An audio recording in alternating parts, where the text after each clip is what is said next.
ए माई। हाँ बेटा। हमारे इंतजार मत करिए, आज रात के हम ना आवे। वो कहे कैसे की गाना लिखे के बा, गावे के बा, काल होकर शूटिंग बा। अच्छा तो कुछ खा के जा। अरे हम रास्ता में खा ले। प्रणाम। शायद रवा भूल रहल बानी, काहलापन स्टेज शो बा। हमारे दास्त आतना कमजोर निके, ठीक बा। तू चाटू फाटू के लेके चल जाए प्रोग्राम में, हो सके तो हम बाहर से बाहर आए। अच्छा जा।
दमदम जी। हाँ। नेकी कैला कितना बड़ सजा मिली ये हम जानत रहती नु त चापा कल में कूद के हम अपन जान दे देती। अरे महाराज फोन लगाई, इन्हें हार्ट फेल होके वाला बा, पता ना ब्याह जी होई है कि ना होई। और कितना फोन लगाई, 20-25 बार फोन लगाई ले बानी, एक को फोन नहीं के उठावत। अरे कल्पना जी। भाई रहे दे, बहुत जरूरी मसला चला था। तनी रुआ फोन लगा के पूछी ना ब्याह जी कहाँ बानी। हाँ हाँ चाटू फोन दा। रहे दे। पे पे पे। हाँ हाँ हाँ। हम आधा घंटे में पहुंच जाए। का भाई? कहा भाई महाराज? आधा घंटा और लगा। आधा घंटा?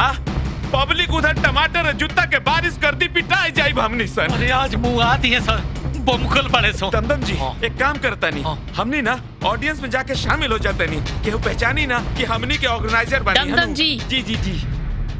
अनाउंसमेंट कराई। हाँ? हम संभालब स्टेज तब तक। रहुआ जय हो। जय हो। जय हो। चलो हो। अरे हुजूर, अभी आए अभी बैठे, अभी दामन ही संभाला है। अभी आए अभी बैठे, अभी दामन ही संभाला है। जरा दिल थाम के बैठिए हुजूर, क्योंकि अभी बहुत कुछ होने वाला है। ए अरुण, जो धंधा पे लग जो। जी हाँ, दिल थाम के बैठिए। आपके इंतजार की घड़ियां खत्म हो गई। बस थोड़ी ही देर में आपके बीच आ रहे हैं हमारे सुपरस्टार गायक कलाकार मिस्टर साजन, और उनका साथ देने के लिए आ रही हैं मिस कल्पना। तो जोरदार ताली होनी चाहिए आपके हाथों की। ताली ना गाली मिली तो के। अरे दोस्तों, जरा सा इंतजार कीजिए, आपके चहेते कलाकार साजन जी बस आ ही रहे हैं। आप ना बोलेगा तो चप्पल से मार खाएंगे। अरे जल्दी चल, शो में जाके लेट होता।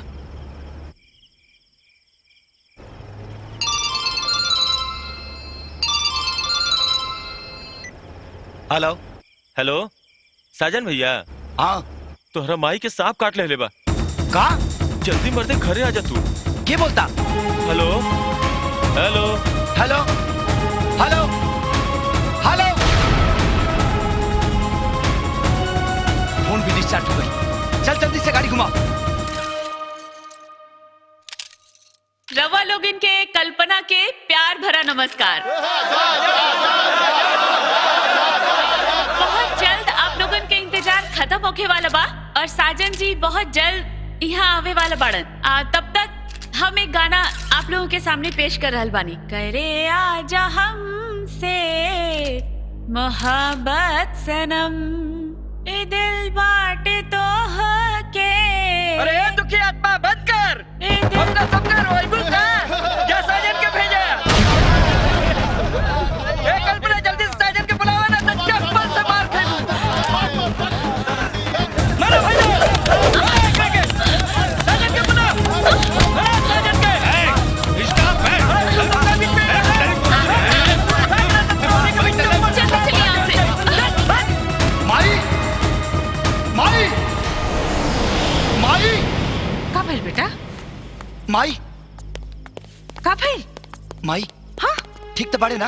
हाँ। ना ते हमरा से झूठ बोलता रे। तोरा के सांप कट ले बा ना? हमरा के हाँ सांप? हाँ हमरा मोबाइल पर फोन करेला ना कि तोरा के सांप कट ले बा।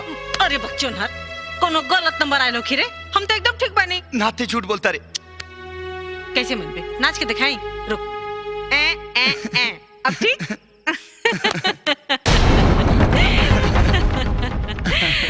कुछ नहीं की बेटा। वाह, हमरा बेबसी पर हंसतानी कि अपन बेवकूफी पर। सवाल करा तरु कि जहर उगले तरु। अमृत पर भगवान के हक होला। राहुल आज के ये हरकत के बाद हमरा नजर में इंसानों लायक नहीं की। लागता तो हर दिमाग खराब हो गइल बा। अरे खराब तो हमार जिंदगी हो गई बा। रउआ जैसे जरत मोहना आदमी से शादी करके। अरे दुल्हन ये तू का बात करता रू? पब्लिक के जूता चप्पल खा के आ रहल बानी अम्मा जी। जब दिल दुखाला तो जबान से खाली सच्चाई निकलेला। अगर हमरा साथे स्टेज शो करे में रउआ के शान शर्मिंदा होत रहे तो प्रोग्राम कैंसिल काहे नहीं करवाईनी? आवे के बोल के धोखा देवे के का जरूरत रहे? रानी तू हमके समझे के कोशिश कर। हमारा ऐसा कोनो इरादा ना रहे। हम प्रोग्राम में आवते रहनी है। अचानक यहाँ से कॉल चल गया कि माई के सांप काट देले बा और हम भागल भागल यहाँ चले नहीं। मेहरारू के आगे महतारी के प्यार करल बहुत अच्छा बात बा। बाकी मेहरारू के धोखा पे धोखा दे के ओकर बेइज्जती कइल बहुत गलत बात बा। कहाँ कटले बासा? हमू तो देखी। हम एकदम ठीक बानी बिटिया। कोनो रंग नंबर के सही समझ के आगल रहे। हसवा कितनो मढ़ाइल रही अपने ओरे खींची। देखा रानी माई से बदतमीजी मत कर। रउआ जैसन एहसान फरामोश के तमीज सिखावे के कोनो जरूरत नहीं खे। हम एहसान फरामोश मानी? अपन दिल से पूछी। ए, खुद के गिरवी रख के तोरा बाप के बेघर होके से बचौले बानी। वो हैसियत लायक भी हम रउआ के बनवले बानी। अच्छा जब ते ही सब कुछ के लिए बड़ी तो हम कौल पर माटी चढ़ले बनी का? साजन जायदा ना बेटा, दुल्हन का एहसान मान ला। मान लेती माई, लेकिन हमके पता तो चले के चाहिए कि हमारे खातिर कैले का बिया। अगर हम न रहती ना तो आज भी स्टूडियो में चाय पियावत रहती और लोगन के जुट्ठन उठावत रहती। ना हमार उस समय किस्मत खराब रहे और ना ही आज बा। थप्पड़ हमरा गाल पे मरनी, बाकी चोट सरस्वती माँ के लगल। जवना घर में सरस्वती माँ की इज्जत नहीं खे वो घर में हमें एक मिनट भी ना रह सके नहीं। हाँ हाँ, बाप के कपार पर बोझ बन के रह के शौक पता जा। सरस्वती माँ के बहाना मत करा। बेटा इतना गुस्सा उचित नहीं है। ये घरे घरे में झगड़ा झंझट ना होला। ऐसा मत करा बेटा, रोक ला दुल्हन के।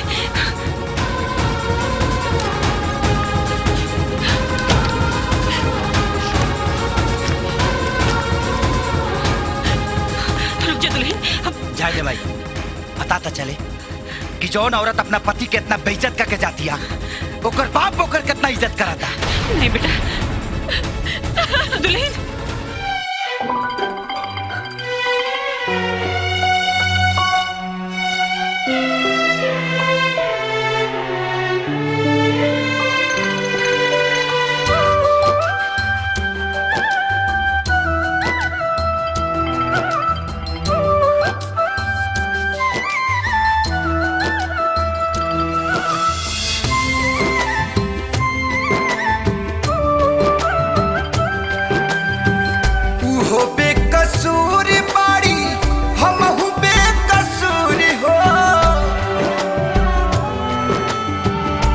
उहो बेकसूर बाड़ी हमहू बेकसूर हो दूरी बढ़ावले भगवान हो जाए कागा ले अवसने सवा कैसन बाड़ी हमरे जान हो कागा जाए कागा ले अवसने सवा कैसन बाड़ी हमरी जान हो।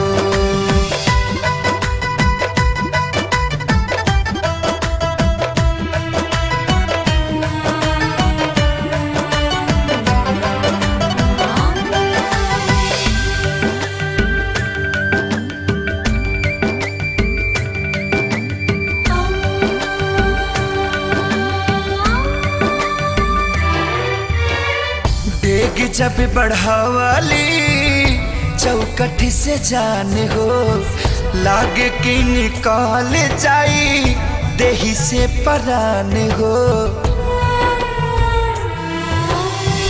रोके खाती देले रहता एक आवाज हो देखे के दिन ऐसान मिलत न आज हो एक बेर मोड़ के तो कलेज रही एक बेर मोड़ के तो कलेज रही बहिया में ले रहती बान हो जाए कागा ले अवसने सवा कैसन बाड़ी हमरी जान हो कागा कैसन बाड़ी हमरी जान हो। आवे के बोल के धोखा देवे की का जरूरत रहे? देखा रानी माई से बदतमीजी मत कर चाय पियावत रहती और लोगन के जुट्ठन उठावत रहती।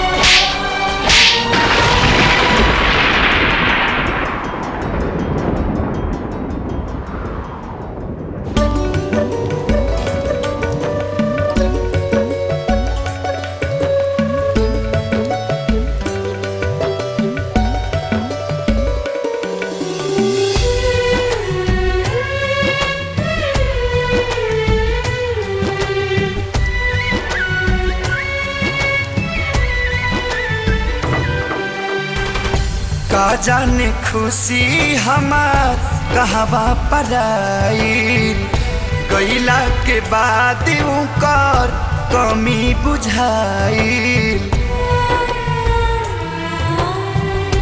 दूरी लिखाइल बाटे हमनी के भाग में दोनों जनी जोरा तानी बिरह के आग में छछने करी जवासू तेला नाही अखिया छछने करी जवा